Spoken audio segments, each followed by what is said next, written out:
محترم رور یاسر د کابل اوسیدونکي پوښتنه کړې ده،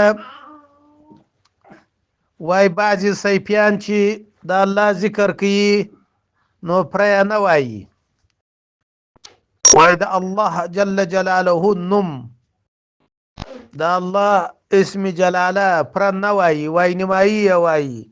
وای دغه رقم وینا څنګه ده؟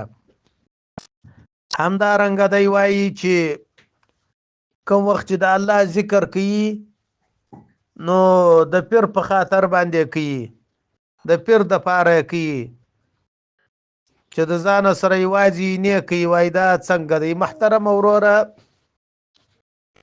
د الله جل جلاله مبارک اسمان نیم ویل دا ذکر نه دی، باید چې پر وویل شي. البته اجتماعي ذکر پروا نه لري چې د منکرات څخه خالی.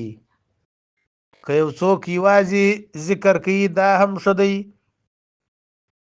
او که اجتماعي په یو دربار کې کوي دا هم ښه دی، خو چې ذکر په صحیح طریقه باندې وشي.